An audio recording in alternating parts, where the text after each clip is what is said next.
Hey, hey, hey, it's Earth Day! Woo, so exciting. I don't know if you are a nature lover or a hippie person like me, or just someone who's here watching this video, giving it some love and appreciation, but today is the 50th anniversary of Earth Day, which is super cool.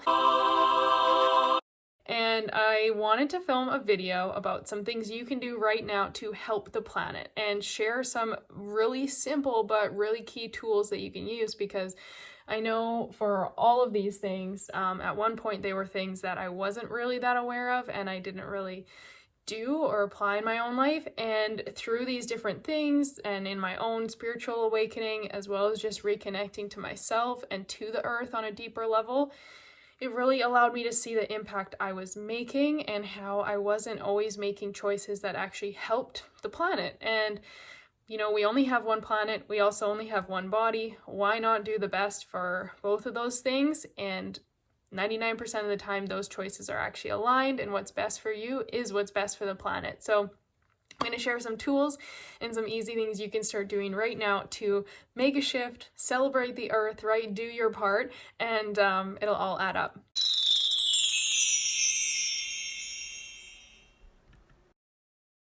Hey guys, welcome back to another video. My name is Cara Michelle and I'm here to help you live your truth.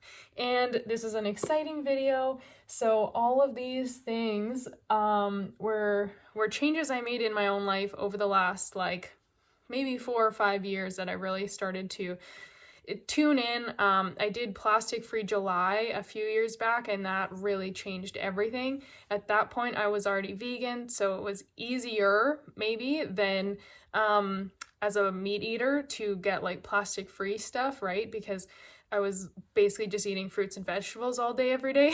So you can avoid plastic when you're doing that. I understand that that's sometimes easier, but even like homemade goods and like makeup and deodorant and sunscreen, these are all things I started to make on my own, which was really cool and really nice to be like a part of the hands-on process and see what's actually going into these things you use. So I didn't actually put that on here, but let's just, oh, it's a blue pen. That's fun. I just didn't realize that I picked up that one. So just like a side note, there are amazing ways you can make natural deodorant, natural toothpaste, natural sunscreen. I will make a warning that you want to be extra careful with the sunscreen. Note to self, follow the recipe and measure it properly, because I kind of made it up my own way and I think it was a little bit too much coconut oil and I got fried when I was in Sri Lanka because I had made my own, and I was plastic free at that time too, so I was like just had my little jar of homemade sunscreen and I burned so badly, but that's another story. So obviously, plastics are one of the biggest ways that we can help the planet. Plastic does not break down. It takes, I forget the statistic, but like before even like your children, your children's children, and their children are on the earth, plastic that you have used right now today is still going to exist because it has been designed not to break down. It's been designed to last, right? So we have littered our oceans. We have littered our beaches and like jungles, and everything is just covered in plastic. And a lot of times I think in first world places, it's out of sight, out of mind. We put it in the trash, we put it in the recycling, we assume it actually goes somewhere, but it doesn't. For a long time, we were sending our plastics and our recyclings to China so that they could deal with it. That's not logical. Doesn't make any sense. Why are we using something that doesn't ever break down, right? Like, this is so stupid. So ditching plastics, cutting back. So something that I love is I have my own little bamboo utensils, fork, knife, spoon, chopsticks. I bring those with me everywhere. I have a reusable cup, like a collapsible one that's made out of silicone that I use. I also have obviously like some Starbucks mugs. I like to keep these in my car, keep a couple in my car. Maybe right now because of the lockdown you're not out and about, but if you have a vehicle and if you're someone who goes for that impromptu Starbucks coffee, keep a reusable mug in your car and just fill that up when you go to Starbucks instead of getting another plastic container and lid that isn't going to break down. And a lot of these things actually say they're like biodegradable, but if you actually look into them and do some research, majority of those actually still don't break down, or they take over 100 years before they break down. So that's not really biodegradable, right? It is, but it isn't. So plastics, reusable bags instead of using plastic bags, right? Paper bags, when you're in the produce section at your grocery store, grab some of those paper bags from the mushrooms and use those to fill up your produce if you need a bag. Or you can get reusable mesh bags off Amazon. I highly recommend. Instead of saran wrap, you can get beeswax wraps, right? And it's reusable, it goes over top. There's also little like silicone jelly versions of that, and cloth covers for covering up reusable things, or leftover things, right? So we have in this day and age an opportunity, or not an opportunity, but we have a solution and like a more environmentally friendly version of pretty much everything there is out there. So it's all about your choice and what you are choosing to do. Plastic water bottles. Why do we need them? The water in them isn't actually any better. A lot of times it's pretty much the same as tap water, and plastic has been proven to leach into the water and into our substances. Same with into our foods that are wrapped in plastic. Plastic particles leach into that and we are ingesting them without realizing it, and they cause so many health issues, okay? So stopping with the plastic bottles. This is a huge reason why I got my Kangen water machine, one of the many reasons why, but I wasn't using plastic bottles in the first place for years now, and I always have my own reusable one. If I'm traveling, I always have a tea kettle and I boil my own tap water and drink it. And that's what I did in like Bali, in Sri Lanka, India, instead of buying bottled water. But the thing with the Kangen machine is obviously it's also a better alkaline and highly absorbable water. So the whole molecular structure is switched, so it's better for your body anyway to absorb it and get the benefits of water that it needs. So plastic bottled waters do not have any positive things. So moral of the story, no more plastic bottles. Please, no more plastic bottles. Conserving electricity. On Earth Day, every year, there's like an Earth Hour, and you may or may not know about this. I believe it usually happens at like 8 p.m., but I'm not 100% sure. Probably could have Googled that before this video, but you can Google it. You can just dedicate an hour tonight, turning off the electricity, turning off the TV, turning off the lights, putting your phone away for a little bit, lighting some candles, reading a book, playing cards with friends and family or whoever you're quarantining with right now, doing something enjoyable and really just connecting to the simple things. Sit outside and look up at the sky if it's warm enough where you are, right? We are presented with a beautiful, beautiful planet that we live in, and a lot of us are not spending enough time enjoying it and making the most of it. So it's actually a new moon tonight too. It's a new moon in Taurus. Woo! So I am going to be, it's going to be cold. I'm going to go sit out and watch the new moon for a little bit and probably read and journal and stuff. So embrace nature, turn off electricity, and this goes for any time, any place, any day. When you leave things plugged in, even if they're not on, there's still some of the electrical current running through that cord and that appliance. So the best thing you can do to conserve even more electricity for your own bills and for the planet is just unplug things when you're done with them or when you're not using them, okay? Cut back on animal products. I'm not going to go into a crazy vegan speech here, but eating meat, eating animal products, it's not sustainable. It makes me hurt in my heart, to be honest, so I don't even know where to start on this, but when I used to be the biggest meat eater, and I need to say that because I loved steak, I loved bacon, I loved chicken, I loved ribs. I had eggs for breakfast all the time. I just, to me, that was something I did, right? And I loved it. But as I started to really look into my own healing journey, from a physical standpoint, I wasn't in a healthy state. My body was having a lot of issues. acne, digestion, just chronic pain, chronic fatigue, so many things. And I'm not saying it was 100% due to the animal products, definitely not. But that kind of started my journey looking into this a little bit. I went vegetarian a few times, always felt better eating more plants, more fruits and more vegetables, right? It's natural, comes from the earth. We're not like farming. We are, but like we're not mass farming living beings just so we can kill them. And to me, that's really what shifted everything for me, was like, we have these big upsets about people in Asia who eat dogs and the dog meat trade.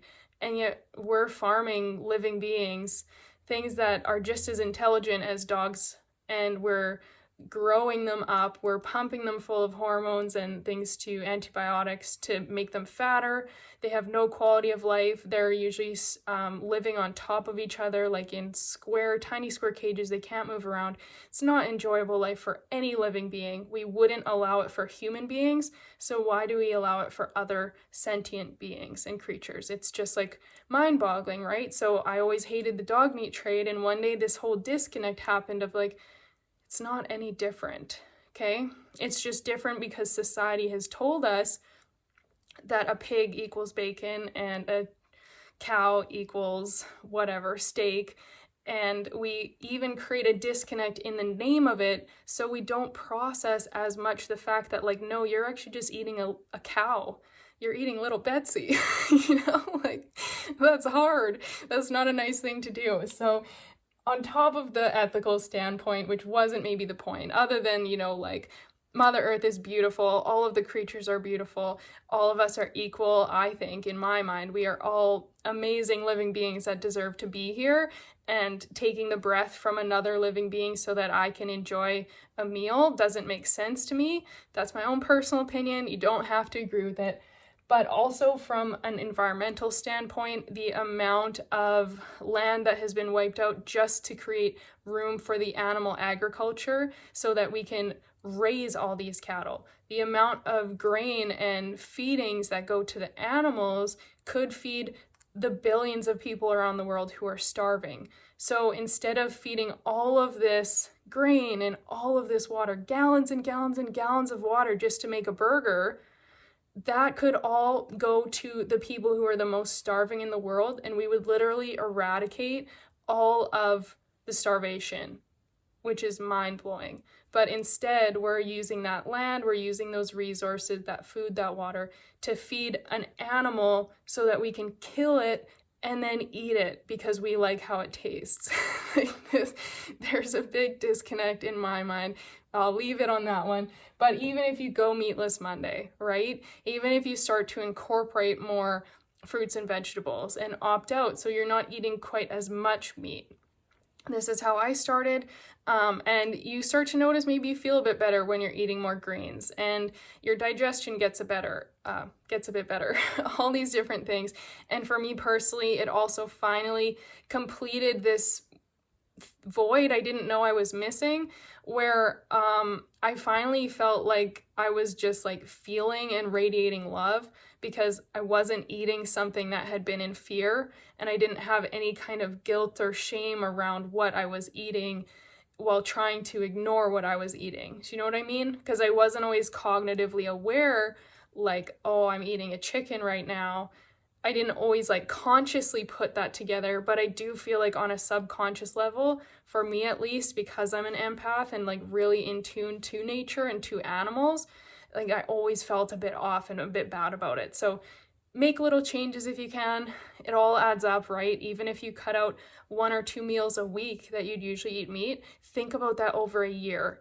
You would be saving so many animals, you'd be saving so many gallons of water, so much food and grain and resources that could be used somewhere else. So it does add up. Please know that, okay?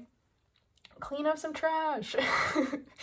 It's not a glorious job, but it helps, right?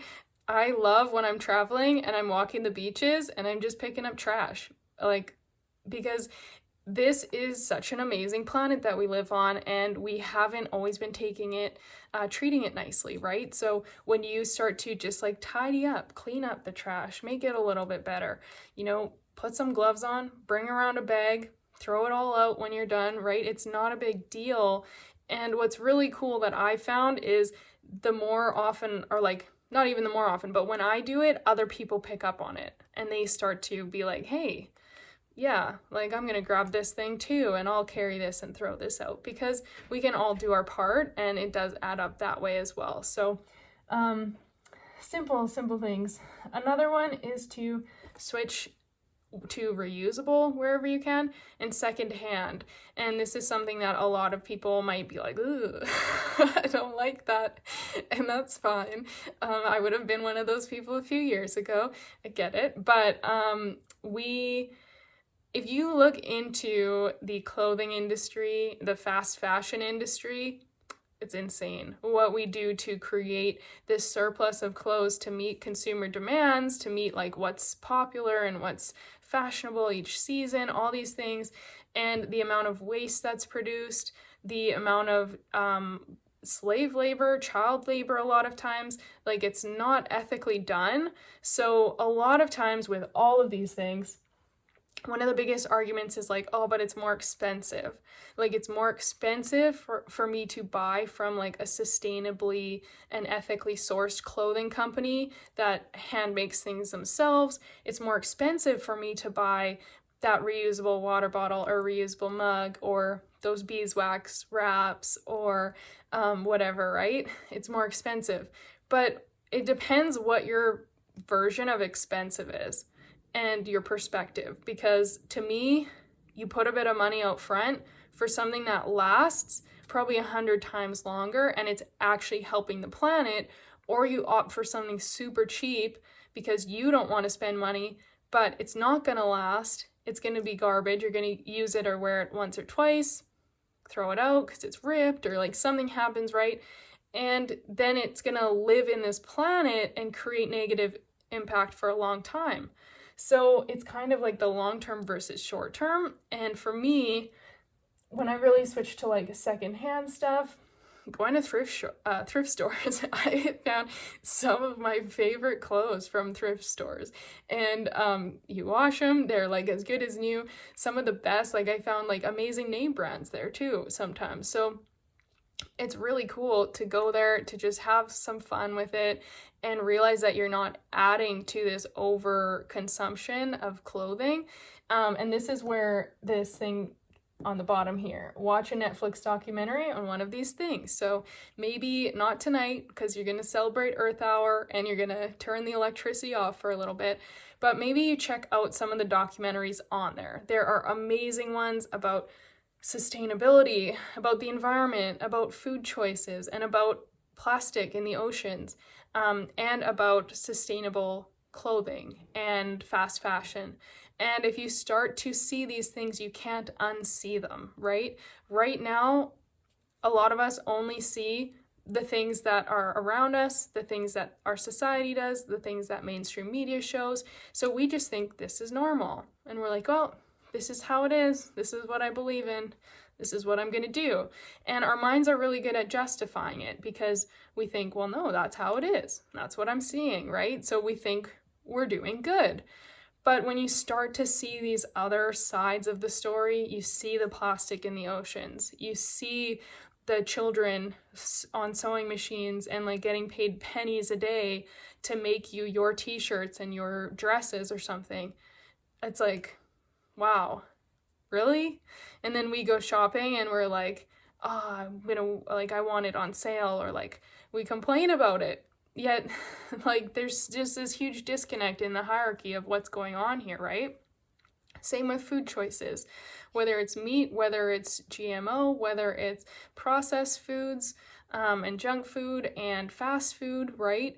There's a huge disconnect between what we think is acceptable and normal and like what is actually good for us and what is actually happening behind the scenes. So I highly recommend some Netflix documentaries, checking it out, searching whatever of these feel the most aligned with you, and then making some changes from there, because as I said, every little bit counts. And I know in my own journey, like when I went plastic free for a while, you know, I loved it. It was so fun. I got to be creative. I got to make some of my homemade stuff and like really connect with like with myself and what matters to me, which is making as little of a negative impact as possible, right? So all of these things, you might feel like you're only one person, but one person's choices over years and years, or even months, whatever, they add up and they create a compound effect. And if you can inspire someone else to ditch the coffee mug and get a reusable mug, or start buying more small business, like locally made food, products, clothing, right? Something like that, and you inspire and you create that ripple effect. Now they tell someone else and they support that local company, or they go Meatless Monday, right? And it does add up and create a beautiful, beautiful movement. So let me know in the comments down below maybe which one you are going to work on most, or what you're going to check out on Netflix, which one is most interesting to you, or let me know if you're already doing some of these, okay? Please be kind to the earth. She's kind to us. She does everything she can to provide us with the air we need, the water, the shade, the sunlight, everything. The foods, naturally plants growing, naturally trees growing that create oxygen for us, everything. It's all here thanks to Mother Earth. And like, I believe every day is Earth Day, and I said that to a friend of mine today. So it's like, every day is Earth Day to me. We should always be celebrating it and always be grateful for the animals, you know, the birds chirping outside, the bees, whatever, everything. And really just embrace it, because we're very lucky to live on this planet. The reasons we maybe don't see that is because we, as humankind, have destroyed it, and we have created mass production. We have created consumerism and materialism and plastics and piling up garbage and things that aren't sustainable. And we have created greed. We have created all of these different social problems. But like, those weren't here. Those weren't Mother Earth. Those weren't what we were here for. So the more you can go back to your roots, just reconnect to the earth, honestly, the more you'll feel connected to yourself, the more you'll feel like you actually have a purpose and you're making a difference every day, even if it's small. And that's a beautiful feeling. And I think that's what we are all longing for here in this life, is to feel like we matter and to feel like we have a purpose. So any of these things on this list can help you feel that way and help you make your mark. So please check them out. If you enjoyed this video, please hit the thumbs up, hit the subscription button and the notification bell. Please feel free to share with anyone you know. Share the Earth Day 50th anniversary. Woo! Obviously, Earth's been around a lot longer than that, but I'm glad we finally created a day to celebrate her, I guess, for 50 years. So enjoy the Earth Hour tonight, and definitely let me know in the comments if you end up doing something chill, just journaling or reading or playing cards. Let me know what you do, and I'll see you on the next video. Bye.